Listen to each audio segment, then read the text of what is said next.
o tema do dia de hoje é opositores do bem. Então, eu iniciei citando Mateus, né, que fala que tem aquele amai vossos inimigos, né, ou pelos que maltratam, ou pelos que perseguem. Orai por eles. Amai e orai. Amai também tem o orai, porque você levando a sua oração a algum inimigo, a algum desafeto, é uma forma também de ajudar o próximo, né? E olha quanta coisa a gente vê aí, a gente já inicia dessa forma. Olha quantos desafetos que a gente cria para a nossa vida, né? Quando a gente leva para o lado da polarização, que a gente vê muito por aí, principalmente no meio político, social, nós criamos esses inimigos virtuais, de certa forma, porque a gente nem conhece a pessoa, mas a gente já está detonando certas situações de um ou de outro. Isso não é salutar para nós, seres humanos, porque nós somos seres energéticos. Nós somos seres que o que a gente pensa, a gente plasma, o que a gente pensa, a gente envia. Então, eu tenho que ter uma noção de sabedoria em como eu vou direcionar a minha palavra, em como eu vou direcionar o meu pensamento, como eu vou direcionar a minha escrita, porque aquilo cria campos, cria energia, e vai de encontro a alguém que você direciona. E isso pode voltar para você. Pode voltar para você porque existe uma lei, né? A lei da causa e do efeito, a lei do retorno, que acaba voltando situações que você plasma para o universo e que aquilo vai te acrescentar de alguma forma. Então, o que nós podemos fazer? Seguir o que está em Mateus 5,44. Amai os vossos inimigos, orai pelos que maltratam e vos perseguem. Então, ou seja, aparecem muitas situações reveses, né, contrárias ao nosso desenvolvimento interior, ao nosso crescimento interior, como um empecilho individual ou coletivo nas nossas vidas. Isso é desde o momento que a gente nasce, né, e até o momento da nossa morte vão ter empecilhos, né? Até Jesus, que foi o mestre dos mestres, encontrou várias situações na sua vida. Como é que nós, aqui na nossa diminuta experiência carnal, né, experiência nesse plano, né, material, queremos discutir sobre algo que venha? Por que não procuramos realmente aprender? Bom, a gente não vai encontrar, né, nem tranquilidade, nem paz em torno de nossos passos diariamente. Isso tem que ficar claro para a gente. Mas a gente precisa edificar o que está dentro de nós. E bate exatamente no que eu estou falando. Para a gente encontrar um estado de paz, um contato de plena harmonia, para convivermos numa tranquilidade interna, é necessário que a gente olhe para isso. É necessário que a gente siga o que Jesus falou. Amai vossos inimigos, orai a eles. De vez de polarizarmos, em vez de querermos levantar bandeiras ou dividir grupos entre grupo A, grupo B, C e D, por que não entoarmos lindas canções e preces a todos esses que são detonados? A gente não sabe o que passa na pele de cada um. Eu vejo aí muitos quererem ser doutores em políticas, doutores em várias situações, mas eu queria ver essas pessoas na pele desses governantes, de todas essas pessoas aí, como procederiam, né? Porque, assim, é muito fácil a gente falar, a gente julgar.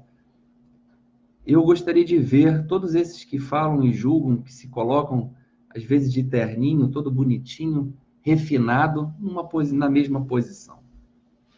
Então, é necessário que a gente mude a nossa forma de pensar, a nossa forma de direcionar a nossa força, para que a gente não gaste, não despendie energia à toa. Se você for despendiar uma energia direcionada, despendie para o bem, direcione para o bem, para poder fazer com que o ser humano reflita de uma forma do bem e não reflita de uma forma do mal. E é isso que a gente está vendo, a gente está tendo vários exemplos por aí. Uma parte que eu separei aqui também fala assim, ó, nesse mundo de tantas lutas, Jesus nos aconselha a amar os inimigos e compreender que as perturbações que os afetam são as mesmas que ainda nos influenciam. Sob essa ótica, estaremos preparados para aceitar as atitudes incoerentes dos outros sem que elas nos perturbem. Nessa conduta, deixaremos referências positivas diante deles. Ou seja, como é que a gente quer cobrar uma situação se a gente internamente também a gente não é o perfeito? Como é que a gente quer cobrar atitudes se ainda basta várias coisas ainda dentro de nós devem ser refinadas? Então, assim, somente com a paz atuante na sua alma, trabalhando constantemente a favor da sua edificação interna, do olhar interno, de olhar realmente várias situações que já ocorreram contigo no passado, as escorregadas que você dá, é que vai fazer com que você edifique a sua forma de pensar, tá? É assim, muitas vezes o inimigo que a gente julga ser inimigo, no final é aquele que a gente mais precisa amar. Porque quando a gente segue as instruções dos espíritos dentro de uma luz espírita, a gente entende que muitas vezes os opositores que se aparentam à nossa vida são aqueles que vêm para nos ensinar, são aqueles que vêm para nos mostrar o que precisamos lapidar, vêm para nos mostrar o lado sombra que somos. Só que a gente não vê por esse lado, a gente quer atacar. Nós somos seres reativos, gostamos de reagir sem pensar. Então vamos aproveitar esse momento e trazer para o nosso interior a sabedoria que deve ser feita, a sabedoria que deve perdurar para todos, para dentro do ser humano, para dentro aqui, ó, do nosso templo interior. E para complementar, eu trouxe aqui o Evangelho segundo o Espiritismo. E vamos aqui abrir aqui numa página juntos e para complementar o que nós estamos falando no dia de hoje.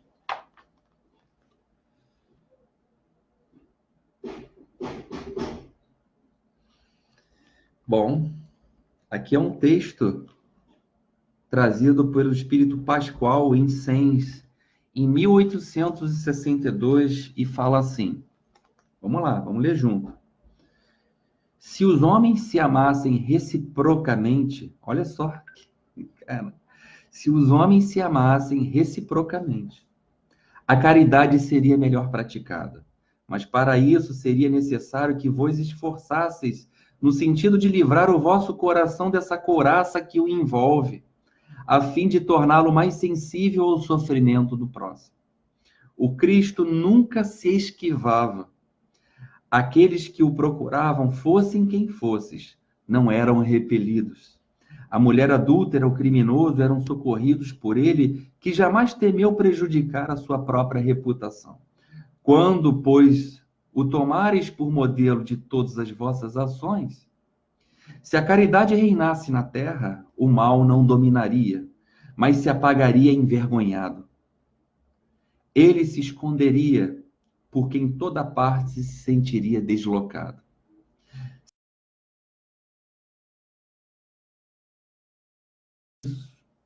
Começai por dar o exemplo vós mesmos. Sede caridosos para com todos indistintamente.